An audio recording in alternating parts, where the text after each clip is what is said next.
for years. I mean, we've been out here for 5 years now, really trying to decipher what do I want to share? Mhm. What do I which you know you can't do legally, but you want to print it and paint a completely different picture of who I am and my relation.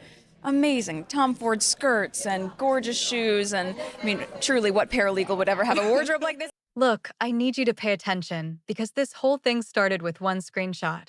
A blurry image from 2016 that nobody thought twice about until it resurfaced years later and completely changed the game.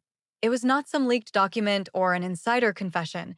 It was a casual invitation. Hey, if you're free, come join. But when people saw who sent it, where it was for, and more importantly, who received it, the questions started flooding in. Because suddenly, that friendly little message became the missing piece, connecting dots that nobody was even looking for. And once you see where this leads, there is no going back. If you are already hooked, it would mean the world to us here at the Ruby Report if you'd hit that like button right now. What is coming is going to make you rethink everything. Hit subscribe and turn on those notifications. We are breaking down every single detail that slipped through the cracks. Trust me, you will want to stick around for this. This screenshot was not dramatic, it was boring, actually. Just a message from 2016 from a guy named Adam Hunt, nobody famous, sending a normal invitation. Hey, if you're free, come join Yacht Week in Croatia. That is it. But when that same image popped up years later, the context had completely shifted. People were not looking at it like, oh, cute, she got invited to a party. They were looking at it like it meant something bigger. Because by then, Yacht Week culture had been exposed. This harmless screenshot became a timestamp, a record showing she was in that world, moving through those spaces way before anyone was paying attention. Her team never saw this coming. They had spent years managing her image, but this was not a tabloid rumor they could deny. It was her name, a date, a location, and an invitation from someone in that yacht circuit. The question shifted from where was she to who was she back then? Because if she was getting casual invites to Yacht Week, it means she was not just some actress who stumbled into elite circles later. She was already circulating, already connected. And that changes the entire narrative about how she went from Hollywood to royalty. All right, so if you are not familiar with Yacht Week, let me paint the picture. We are talking about the Adriatic coast in the summer of 2016, where luxury yachts line up like floating mansions. It is not just rich people on vacation, it is more calculated than that. These gatherings are basically high-level networking events disguised as parties. The guest lists are not random, they are meticulously curated. You are there because someone vouched for you, because you bring something valuable, connections, status, access. It is an ecosystem where proximity equals opportunity. You meet the right person at the right party, and suddenly doors are opening that were not even visible before. From the outside, it looks like champagne and sunsets, but the people in those circles will tell you it is highly strategic. Every conversation matters. Every introduction is calculated. You are not just making friends, you are building a network. The wealthy and powerful are there shopping, looking for the right connections, partnerships, or sometimes the right person to bring into their world. And many of the women there understood the assignment. This was not about partying, it was about positioning. So, when you hear that Meghan was a part of the scene, it is crucial context. Yacht Week was a calculated environment where access meant everything. And if she was getting invites, someone thought she belonged there. According to people in those circles back then, she was not the loudest person in the room. Her approach was more subtle, more effective. She had this ability to make you feel like you were the only person she was talking to. She remembered your name. She followed up. She asked the right questions, and she actually listened. In Hollywood, everyone is hustling. But Meghan understood something many miss. It is not always about being the most talented. It is often about being the most connected. There is a huge difference between networking and being strategic. Networking is handing out business cards. Being strategic is knowing exactly who to meet, engineering that introduction naturally, and making sure that person remembers you 6 months later when an opportunity comes up. From what insiders say, Meghan was really good at being strategic. She knew that in a world fighting for attention, the person who listens and shows genuine interest is the person people want to help. And in Hollywood, getting invited back is everything.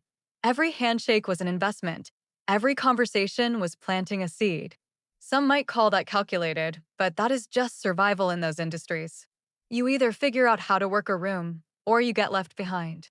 Years later, when she stepped into royalty, people started tracing back all these connections. It was not luck or coincidence. It was the result of years of showing up and making sure the right people knew her name. That is not a fairy tale. That is a blueprint. Okay, so you need to understand what Soho House actually is, because it is not just some fancy club you can walk into. It is way more exclusive. We are talking about a private, members-only space where the people inside can change your life with one introduction. Producers who greenlight movies, aristocrats with centuries-old last names, all at the same bar. And Meghan was not just a guest, she was a regular. She was on the membership list, she knew the staff. She moved through Soho House like she belonged there, because she did.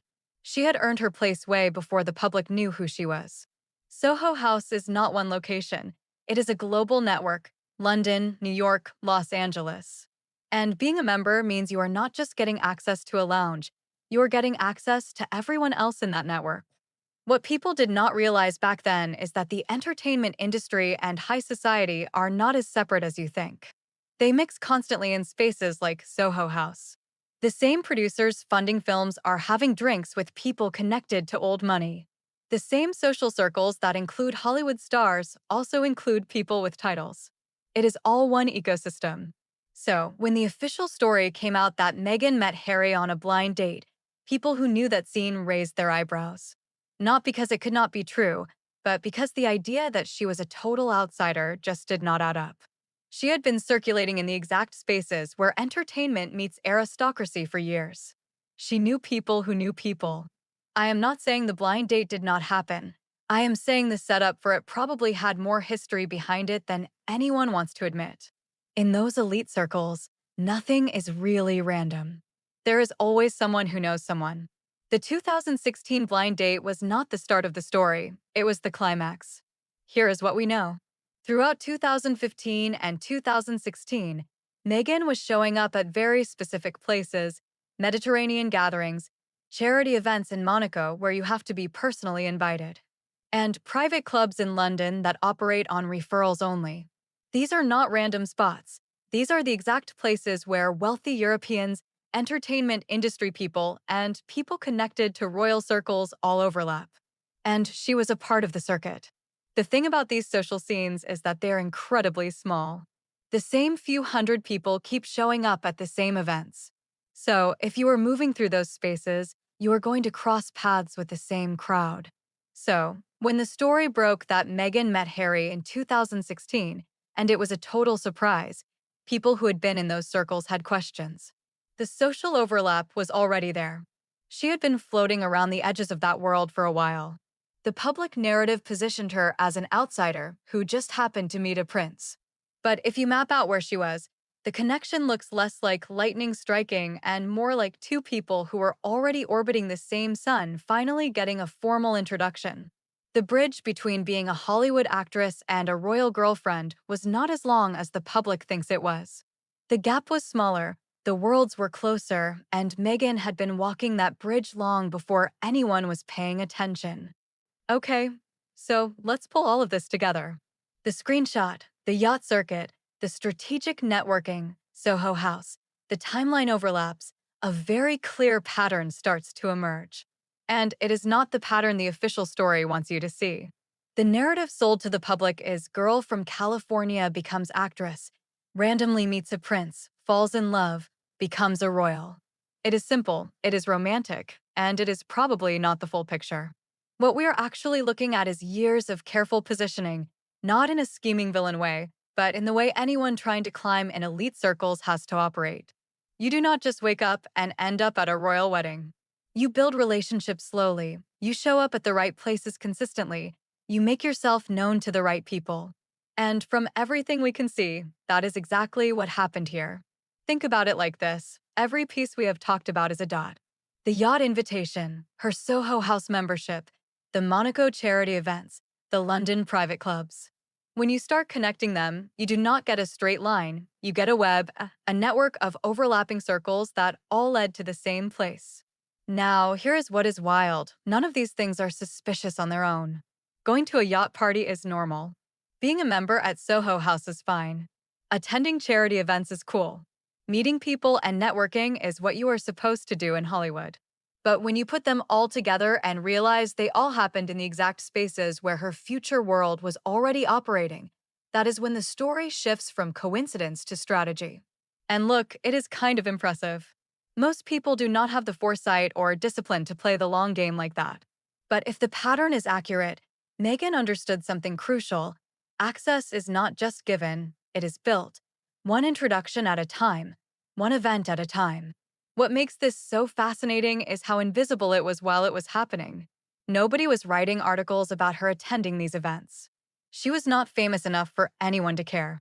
So, she could build this entire network, make all these connections, and position herself in all the right places, and nobody outside those circles even knew. That is the advantage of operating below the radar. By the time people started paying attention, the groundwork was already done. So when that screenshot from 2016 resurfaced, it was not just a random image. It was a crack in the facade, a glimpse into a whole world of connections that had been carefully kept out of the public eye. And once people saw that crack, they started looking for more. And guess what? They found more. The biggest takeaway here is not that Meghan did anything wrong. It is that the story we have been told is incomplete. It is the highlight reel without the behind-the-scenes footage. And the behind-the-scenes footage is where the real work was done, the dinners, the introductions, the carefully maintained relationships. That is the story nobody talks about because it is not as romantic as love at first sight, but it is probably a lot closer to the truth. So here is where we end up. One screenshot from 2016, one casual invitation to Yacht Week. That is all it took to unravel years of a carefully constructed narrative. Because once that image surfaced, people started asking questions that led to more discoveries: the yacht circuit, the Soho House connections, the overlapping social circles. What this whole story really shows us is how power and access actually work. It is not luck, it is not destiny, it is strategic, it is calculated, and it is years of showing up in the right places, knowing the right people, and building a network so quietly that by the time anyone notices, you are already exactly where you wanted to be. The question this leaves us with is not really about Meghan specifically. It is about how many other overnight success narratives are actually the result of years of invisible groundwork. How many chance encounters were engineered through mutual connections nobody talks about, because that screenshot was not supposed to surface. All of that was meant to stay buried, a part of the before that nobody talks about once you have made it to the after. But it did not stay buried, and now we are left looking at a completely different story. So, what does it all mean? It means that when someone tells you their success was just pure luck, you should probably ask what they were doing for the 5 years before that right place and right time happened. Because chances are, there is a whole network of connections and strategic moves that nobody is mentioning. And maybe that is not scandalous. Maybe that is just how the game is actually played. The real story here is about understanding that the path from point A to point B is never as straight as it looks from the outside. If you made it this far, drop a comment and let me know what you think. Did this change how you see the whole story? And if you want more breakdowns like this, hit subscribe because we are just getting started. I will catch you in the next one.